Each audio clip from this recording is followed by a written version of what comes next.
तो आज के इस वीडियो में मैं एक्सप्लेन करने वाला हूँ हाल ही में प्राइम वीडियो पे रिलीज हुई फैमिली मैन सीजन 3 को। सीजन 3 की शुरुआत में कहानी आती है नागालैंड के कोहिमा शहर में। यहाँ एक बहुत बड़ा सा इवेंट चल रहा था और चीफ गेस्ट के तौर पर डेविड नाम के एक पॉलिटिकल लीडर को बुलाया गया होता है। डेविड इवेंट देखकर काफी प्राउड फील करता है और कहता है कि आखिरकार उन्हें नोटिस किया जा रहा है। आखिरकार हमारे देश में ऐसी पीएम है जो हमारे डेवलपमेंट के बारे में सोच रही है। इसी भीड़ में हमें एक लड़की दिखती है। वो थोड़ी टेंशन में थी। वो अपना बैग नीचे रखती है और वहाँ से निकल जाती है। बाहर एक लड़का उसका इंतजार कर रहा होता है। जैसे ही वो लड़के के स्कूटी पर बैठती है वो अपने बैग में रखे बॉम्ब को एक्टिवेट कर देती है और कुछ ही सेकंड में वहाँ बहुत बड़ा धमाका हो जाता है। बॉम्ब ब्लास्ट के बाद दिखाया जाता है कि इस धमाके में 30 लोग मर चुके हैं और 15 लोग घायल हैं। इस हमले में एमसीए पार्टी के चीफ डेविड भी घायल हो गए हैं। फिर दिखाया जाता है कि इम्फाल के बस अड्डे पर भी ब्लास्ट हुआ, दीमापुर के एक होटल में ब्लास्ट हुआ, पासीघाट के पार्किंग लॉट में ब्लास्ट हुआ और भी कई जगह धमाके हुए हैं। लेकिन अभी तक किसी ने इन धमाकों की जिम्मेदारी नहीं ली। इसे टेररिस्ट अटैक बताया जा रहा है। 48 घंटे में नॉर्थ ईस्ट में 6 धमाके हो चुके हैं, लेकिन अभी भी प्राइम मिनिस्टर बासु की तरफ से कोई स्टेटमेंट नहीं आया। इसके बाद कहानी आती है मुंबई में। यहाँ हम एनआईए ऑफिसर श्रीकांत को देखते हैं। उसके घर में पूजा चल रही होती है जबकि उसके दोनों बच्चे अपने फोन में बिजी होते हैं। श्रीकांत को भी कहीं निकलना था लेकिन पंडित उसे रोककर कहते हैं कि पूजा लंबी चलेगी तो बैठे रहिए। तभी जेके को शादी.com से मैसेज आता है और वो पुनीत को बताता है कि जैसे ही उसने अपना बीच वाला फोटो डाला तब से उसे ढेरों मैसेजेस आ रहे हैं। श्रीकांत और सुचित्रा के मम्मी पापा की बातों से पता चलता है कि घर में गृह प्रवेश की पूजा हो रही है। श्रीकांत और सुचित्रा ने मिलकर यह घर खरीदा है। कुछ देर के बाद श्रीकांत के बॉस शर्मा आ जाते हैं और उसे गिफ्ट देते हैं, क्रॉकरी सेट। श्रीकांत बोलता है मैं तो आपसे होम लोन मांग रहा था लेकिन आपने मुझे ये दे दिया। तो शर्मा कहता है मैं भी तो तुमसे कुछ मांगता हूँ कि तुम रूल्स फॉलो करो, लेकिन तुम बदले में क्या देते हो। इतने में पंडित फिर से श्रीकांत को बुलाते हैं, जल्दी आइए, आप घर के मालिक हैं, आपके बिना तो पूजा होगी नहीं। ये सुनकर धृति अपनी माँ से कहती है पर ये घर तो आपने खरीदा था ना, वो भी बिना लोन के। सूची उसे डांटती है कि शांत रहो, पूजा के बीच में ड्रामा मत करो, घर किसी एक का नहीं होता, सबका होता है। इसके बाद दिल्ली में हम प्राइम मिनिस्टर बासु को देखते हैं जो मीटिंग में नॉर्थ ईस्ट बॉम्बिंग के बारे में बात कर रही होती है। वहाँ कुलकर्णी और एक और ऑफिसर यशवंत मौजूद होते हैं। यशवंत बताता है कि शायद धमाकों के पीछे कोई चाइनीज ग्रुप है। कुलकर्णी कहता है कि जो भी एक्शन लेना है सोच समझ कर लेना चाहिए वरना प्रोजेक्ट साहकार पर असर पड़ेगा। इसी बात पर कुलकर्णी और यशवंत में थोड़ी बहस हो जाती है।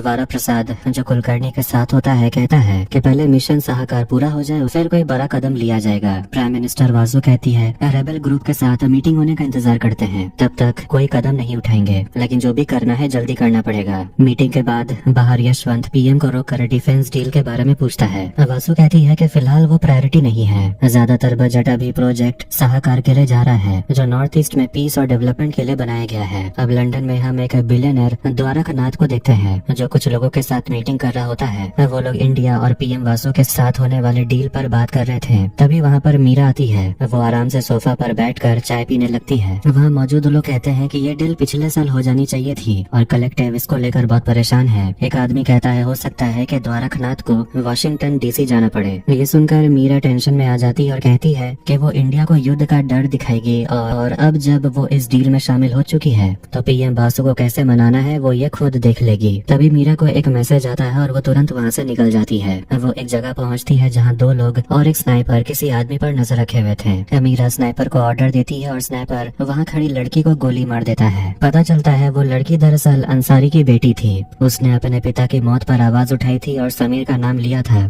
जो ISI से जुड़ा है। इसी वजह से मीरा ने उसे मरवा दिया। अगले दिन श्रीकांत और जे के ऑफिस पहुँचते हैं पर दोनों बहुत लेट हो गए थे। शर्मा बताता है कि कुलकर्णी सर श्रीकांत से मिलने आए हैं। कुलकर्णी आता है और माफी मांगता है कि वो हाउस वार्मिंग पार्टी में नहीं आ पाया। वो भी श्रीकांत को गिफ्ट देता है और वो होता है फिर से क्रॉकरी सेट। इसके बाद वो दोनों प्रोजेक्ट साहकार पर बात करते हैं। श्रीकांत कहता है कि उसने सुना है कि ये डिफेंस और डेवलपमेंट से जुड़ा हुआ प्रोजेक्ट है नॉर्थ ईस्ट के लिए। कुलकर्णी बताता है कि वो सब तो ऊपर ऊपर की बात है, असल में ये बहुत ही क्लासिफाइड मिशन है, प्रोजेक्ट गुआन यू को खत्म करने का। वो बताता है कि चाइना ने म्यांमार की तरफ बॉर्डर के पास कुछ फीनिक्स विलेज सेटअप किए हैं और वहाँ के लोगों को ट्रेन किया जा रहा है ताकि वो आसानी से इंडिया में घुस सके और नॉर्थ ईस्ट में तबाही फैलाते रहे। इसी को रोकने और नॉर्थ ईस्ट में स्टेबिलिटी लाने के लिए रेबल ग्रुप्स को साथ लाना बहुत जरूरी है। इसी के लिए उन्होंने कोऑपरेशन ट्रीटी साइन करवानी है। इसी मीटिंग के लिए कुलकर्णी नागालैंड जा रहा है और वो श्रीकांत से कहता है कि वो भी उसके साथ चले। अब जब श्रीकांत बाहर सिगरेट पी रहा होता है जेके उसे पूछता है सुना है तुम कहीं जा रहे हो, कहाँ? श्रीकांत कहता है नॉर्थ ईस्ट। जेके गुस्सा होने लगता है कि श्रीकांत उसे ये नहीं बता रहा रहा कि वो किस स्टेट में जा रहा है। वो कहता है याद रख, जब तू IT में जॉब कर रहा था मैं तुझे सब बताता था। इधर सूची और निखिल अपने ऑफिस में होते हैं, तभी वहाँ उनके नए बिजनेस पार्टनर कंपनी सू योंग कैपिटल से 2 लोग आते हैं और अग्रीमेंट देते हैं। अग्रीमेंट साइन होने के बाद सूची की कंपनी और ये चाइनीज कंपनी बिजनेस पार्टनर बन जाते हैं। खुशी में लोग ड्रिंक करते हैं और चाइनीज आदमी ली पूछता है अरविंद कहाँ है। एक लड़की बताती है वो तो कनाडा शिफ्ट हो गया। घर पर धृति अपने दोस्तों के साथ कमरे में प्रोजेक्ट बना रही होती है। श्रीकांत देखने आता है कि उसकी बेटी क्या कर रही है, पर धृति अपने पापा के मुंह पर ही दरवाजा बंद कर देती है। अथर्व श्रीकांत को बताता है कि धृति की लाइफ में बहुत कुछ चल रहा है। वो सोशल एक्टिविस्ट है, LGBTQ के लिए आवाज भी उठाती है और नॉन बाइनरी पीपल को सपोर्ट करने के लिए उसने अपना प्रोनाउन भी बदल लिया। वो अब शी हर की जगह दे देम इस्तेमाल करती है। श्रीकांत को ये सब कुछ समझ ही नहीं आता। तभी सूची घर आती है और अथर्व अपने मम्मी पापा से पूछता है कि जब गेस्ट नहीं होते तब आप एक दूसरे से बात क्यों नहीं करते। श्रीकांत बेटे से कहता है कि तू कुछ और काम क्यों नहीं करता। शाम को जेके एक लड़की से मिलने जाता है जो उसे शादी.com पर मिली थी। लड़की के बहुत सारे हॉबीज थे।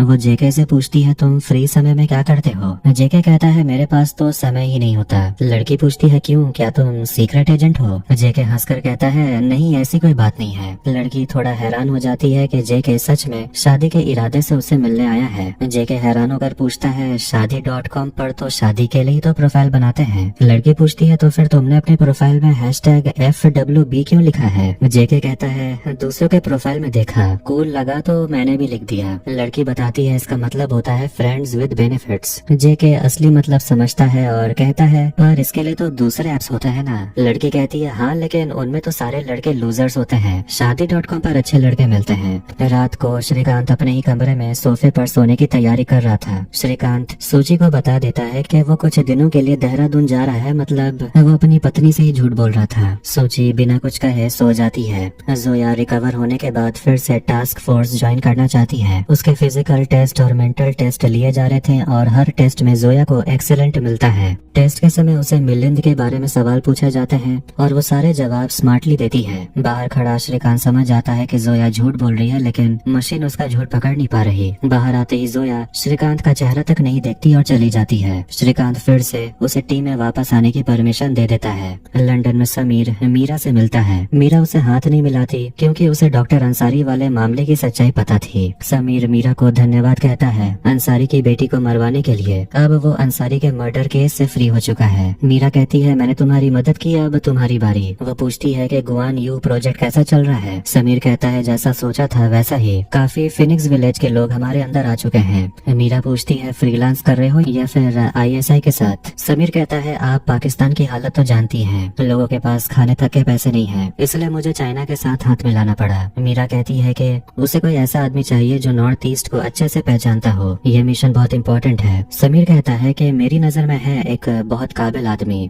अरुणाचल प्रदेश में रुकमा नाम का एक आदमी एक बंदे को धमका रहा होता है जिसने रुकमा से हथियार खरीदे थे और हथियार खरीद कर उसी का माल चुरा लिया। वो आदमी जान बख्शने की भीख मांगता है। रुकमा उसे याद दिलाता है कि उसने 30 लाख का माल चुराया। तभी रुकमा को रैबिट का फोन आता है जो कि गाजर खाते हुए बात कर रहा था। रैबिट बताता है कि एक काम आया है, बजट अच्छा है, करीब 3 मिलियन पाउंड मिलेंगे। क्लाइंट लंदन का है लेकिन काम यही करना है। रुकमा कहता है कि नॉर्थ ईस्ट में सिक्योरिटी बहुत बढ़ गई है, काम इतना आसान नहीं है, 5 मिलियन देना है तो बोलो, उससे कम में नहीं होगा। फोन रखते ही रुकमा उन आदमियों को मार देता है। प्राइम मिनिस्टर गुस्से में थी क्योंकि ऑपोजिशन लगातार उन पर इल्जाम लगा रहा था कि वो कुछ कर नहीं रही, जबकि सब जानते हैं कि बम ब्लास्ट के पीछे चाइना का हाथ है। संबित कहता है कि शायद यशवंत सही था, चाइना के खिलाफ कुछ करना चाहिए, लेकिन प्राइम मिनिस्टर अपने प्रोजेक्ट साहकार को रिस्क में नहीं डालना चाहती थी। अगले दिन अथर्व अपना डांस वीडियो सोशल मीडिया पर अपलोड करने की कोशिश करता है, लेकिन ऐप अचानक बंद हो जाता है। सूची को निखिल का मैसेज आता है और पता चलता है कि इंडियन गवर्नमेंट ने 69 चाइनीज ऐप्स पर बैन लगा दिया है, जिसमें सूची का ऐप श्रिंक मी भी शामिल था। कोहिमा नागालैंड पहुंचकर कुलकर्णी और श्रीकांत सलोनी से मिलते हैं। सलोनी श्रीकांत से पूछती है कि तुम यहाँ क्या करने आए हो। वो उससे सिर्फ सच सुनना चाहती थी, लेकिन श्रीकांत कुछ भी सच नहीं बताता और चला जाता है। फिर कुलकर्णी और श्रीकांत डेविड से मिलते हैं। डेविड एक कहानी सुनाता है। 1999 में म्यांमार में जब दुश्मनों को उनके लोकेशन का पता चल गया था,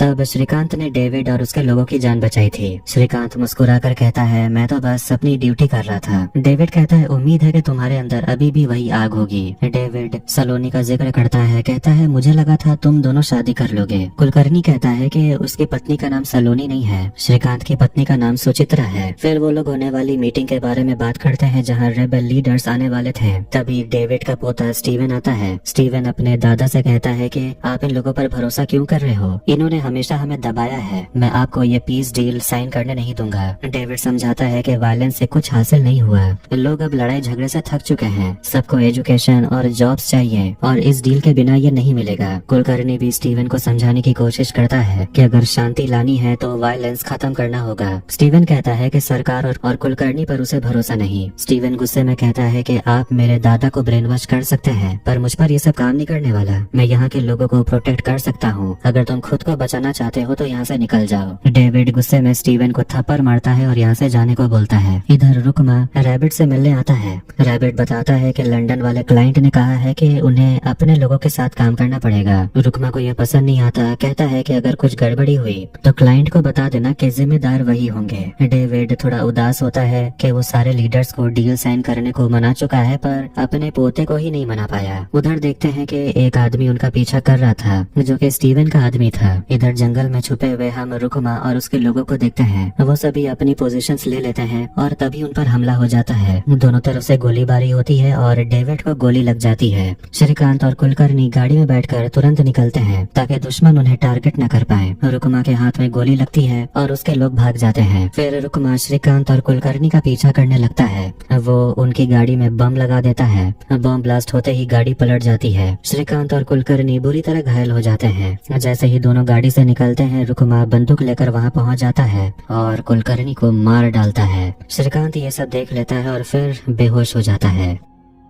अब न्यूज में दिखाया जाता है कि दीमापुर में डेविड के साथ साथ एनआईए चीफ कुलकर्णी की भी मौत हो गई है। जेके ये खबर सुनकर बहुत गुस्से में होता है। वो दीमापुर के हॉस्पिटल में ही था और कुमार को कॉल करके बताता है कि श्रीकांत अभी भी बेहोश है। कुमार भी हैरान होता है कि इतना क्लासिफाइड ऑपरेशन होने के बाद भी ऐसा हादसा कैसे हो गया। जेके सब पता लगाना चाहता है लेकिन कुमार उसे कहता है कि फिलहाल कुछ भी करने की जरूरत नहीं है। श्रीकांत आईसीयू में एडमिट होता है। इधर सूची श्रीकांत को बार बार कॉल कर रही थी पर वो फोन ही नहीं उठा रहा तो वो टेंशन में आ जाती है। धृति अपनी माँ से कहती है, टेंशन मत लो, ये तो पापा का रोज का है। लेकिन सूची न्यूज दिखाती है जिससे पता चलता है कि कुलकर्णी की मौत हो गई है। ये देखकर धृति घबरा जाती है। जेके भी फोन नहीं उठा रहा। अचानक ये सब सोचकर धृति की सांसें फूलने लगती है। सूची उसे संभालते हुए कहती है कि टेंशन मत लो, तुम्हारे पापा को कुछ भी नहीं हुआ होगा। ऑब्वियसली नहीं तो सीरीज खत्म। उधर प्रधानमंत्री मीटिंग के लिए आती है। यशवंत कहता है कि इसके पीछे जरूर चाइना का हाथ है और वही कुछ ग्रुप्स को फंडिंग कर रहा है। वारा प्रसाद कहता है कि बिना सोचे समझे किसी भी नतीजे पर पहुंचना बहुत रिस्की है। लेकिन इस बार प्रधानमंत्री कहती है कि दुश्मन हमारे घर तक पहुंच गए हैं, अब इंतजार करने का समय नहीं है। कुलकर्णी नहीं है तो क्या हुआ, किसी भी हालत में प्रोजेक्ट साहकार फेल नहीं होना चाहिए। ये कोई मामूली प्रोजेक्ट नहीं है, ये मेरी लेगेसी है। अब बहुत हो गया, मेरी शांति को लोग मेरी कमजोरी समझने लगे थे। मैं चाहती थी कि नॉर्थ ईस्ट में शांति बहाल हो, लेकिन अब लोग मर रहे हैं और अब मैं चुप नहीं बैठूंगी। संबित कहता है कि एसआईटी टीम बनानी चाहिए और कुछ लोगों को तुरंत अरेस्ट करना चाहिए। इधर काम खत्म होने के बाद रुकमा को उसका पेमेंट मिल जाता है। रैबिट खाना खाने बैठता है लेकिन रुकमा उस पर चिल्लाता है, मेरी सिर्फ एक उंगली काम कर रही है और ये सब तेरी वजह से हुआ। मैंने कहा था ना कि मैं अपने लोगों के साथ काम करता हूँ, लेकिन तूने कहा कि क्लाइंट ने रिक्वेस्ट की है। फिर वो रैबिट को मिशन का पूरा खर्चा दिखाता है। रैबिट कहता है, मैंने तुम्हें 5 मिलियन पाउंड दिए और तुम यहाँ 27,000 के हिसाब पर अटके हो। रुकमा कहता है, बूंद बूंद से ही तो सागर बनता है, हिसाब पूरा बराबर होना चाहिए। रैबिट पैसे भेज देता है और जाते समय कहता है, कुछ दिन थोड़ा लो प्रोफाइल रहो वरना शक तुम पर आ जाएगा। रुकमा शांत होकर कहता है कि शक मुझ पर आना नहीं चाहिए, इसकी जिम्मेदारी तुम्हारी है। अगले दिन श्रीकांत को होश आता है। जेके उसके पास होता है। श्रीकांत को कुछ समझ नहीं आ रहा कि उसके साथ क्या हुआ, बस मोमो बोलता रहता है और फिर बेहोश हो जाता है। कुछ देर के बाद वो थोड़ा ठीक होता है और धीरे धीरे सब याद करके बताने लगता है कि क्या हुआ था। श्रीकांत को कुलकर्णी सर की याद आती है और वो पूछता है, कुलकर्णी सर कहाँ है। जब उसे पता चलता है कि वो नहीं रहे तो श्रीकांत फूट फूट कर रोने लगता है। उधर रुकमा नीमा नाम की लड़की के घर आता है जो कि उसकी गर्लफ्रेंड है। वहाँ नीमा अपने बेटे बॉबी के साथ रहती है। बॉबी रुकमा के पास आकर पूछता है, क्या आप मेरे पापा हो? रुकमा गुस्से में कहता है, पागल है क्या, और उसे भगा देता है। हॉस्पिटल में श्रीकांत को समझ आता है कि कोई तो है जैसे इस क्लासिफाइड मीटिंग के बारे में पहले से पता था, शायद कोई अंदर का ही आदमी है। श्रीकांत जेके से कहता है, अजीत और पुनीत को भी तुरंत यहाँ बुला लो, मैं किसी और पर भरोसा नहीं कर सकता। जाते जाते जेके कहता है कि सूची तुम्हें बार बार कॉल कर रही थी, इसलिए श्रीकांत तुरंत सूची को कॉल करता है। सूची बहुत चिल्लाती है और श्रीकांत अभी भी झूठ बोलने लगता है कि वो देहरादून में है। सूची उसे कहती है, झूठ बोलना बंद करो, मुझे पता है तुम दीमापुर में हो, जेके ने मुझे बता दिया। कुलकर्णी सर के साथ जो हुआ उसके लिए सॉरी। श्रीकांत कहता है, किसी और बारे में बात करते हैं, और वो पूछता है, तुम्हारा काम कैसा चल रहा है? सूची कहती है, गवर्नमेंट ने मेरे ऐप को बैन कर दिया है क्योंकि हमारे मेजर स्टेक होल्डर चाइनीज हैं। टोटल 69 चाइनीज ऐप्स को बैन कर दिया गया है। वो बता रही होती है कि अब वो न्यूज चैनल में जाने के बारे में सोच रही है ताकि इस मामले पर वो आवाज उठा सके और खुद को बचा सके। वो कहती है, शुक्र है कि अथर्व को इस सब के बारे में कुछ पता नहीं है। इधर नीमा और रुकमा आपस में बात कर रहे होते हैं। नीमा चाहती है कि रुकमा उससे शादी कर ले, लेकिन रुकमा शादी नहीं करना चाहता। नीमा शादी इसलिए करना चाहती है ताकि उनका रिश्ता ऑफिशियल हो जाए और उसके बेटे को भी एक पापा मिल जाए। रुकमा कहता है कि लेकिन तेरा बेटा बॉबी मेरा बेटा नहीं है, अगर तुझे पैसे चाहिए तो बोल। नीमा गुस्सा हो जाती और कहती है कि मैं बस अपने बेटे के बारे में सोच रही हूँ, अगर तुम मर गए तो हमारे पास रहने के लिए घर भी नहीं होगा। रुकमा कहता है कि मेरी हालत ऐसी है कि मैं किसी का बाप नहीं बन सकता।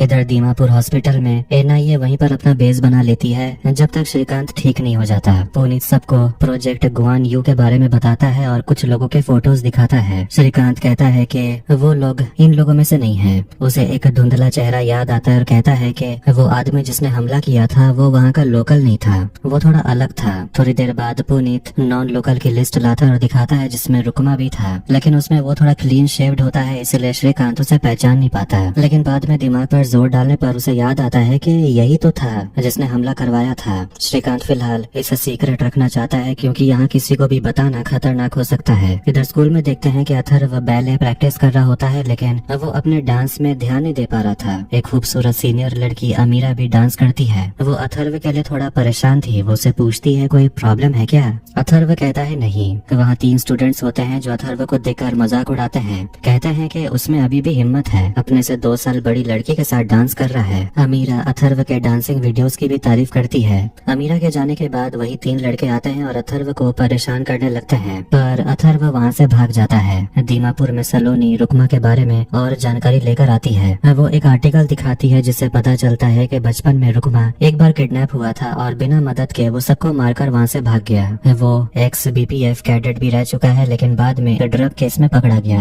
और उसके परिवार ने भी उसे छोड़ दिया। अब रुकमा कहाँ है ये नहीं पता। श्रीकांत सलोनी से कहता है, क्या तुम नारकोटिक्स की मदद नहीं ले सकती? उन्हें टिप दे दो, वैसे भी वो बहुत बड़ा स्मगलर है। इस आदमी ने कुलकर्णी को मारा है, प्लीज हमारी हेल्प कर दो। सलोनी मान जाती है। लंदन में मीरा समीर से मिलने आती है और दीमापुर में धमाका कराने के लिए समीर को थैंक यू कहती है। समीर कहता है, सिर्फ थैंक यू? लगता है मेरे आदमियों ने अच्छा काम नहीं किया। वो बोलता है कि एनआईए चीफ की मौत के बाद इंडिया पलटकर जवाब जरूर देगा, इसलिए आगे भी तुम्हें मेरी जरूरत पड़ेगी। समीर कहता है कि मैं तुम्हारी मदद करूंगा, लेकिन एक शर्त है, तुम जो भी मिशन चला रही हो उसकी जानकारी मुझे देनी होगी। मीरा कहती है, थैंक यू, लेकिन अब मुझे तुम्हारी जरूरत नहीं पड़ेगी। तुमने मेरी मदद की, मैंने तुम्हारी, और बात यहीं खत्म। समीर फिर से पूछता है कि उसका मिशन है क्या, लेकिन मीरा कुछ नहीं बताती और चली जाती है। इधर समीर MI6 के एक ऑफिसर मार्टिन को मैसेज करता है कि उसे मिलना है। आखिरकार श्रीकांत दिल्ली लौट आता है। तभी सलोनी उसे फोन करके बताती है कि रुकमा का लोकेशन पता चल गया। वो अरुणाचल प्रदेश में अपनी गर्लफ्रेंड के घर पर है। नारकोटिक्स को इसके बारे में पता चल चुका है और वो लोग ये टिप पाकर काफी खुश हैं। वो कहती है कि आगे जो कुछ भी होगा मैं तुम्हें बताऊंगी। इसके बाद श्रीकांत और जेके कुलकर्णी सर के फ्यूनरल में पहुंचते हैं। कुलकर्णी की पत्नी रोते हुए कहती है कि वो तो तुम्हें बेटा जैसा मानते थे। वहाँ पर देखते हैं कि चेलम सर भी होते हैं। श्रीकांत उनसे एक मदद मांगता है कि मुझे म्यांमार बॉर्डर पर जो हो रहा है है उसकी जानकारी चाहिए, पर चेलम कहता है कि मैं हर जगह की जानकारी नहीं रखता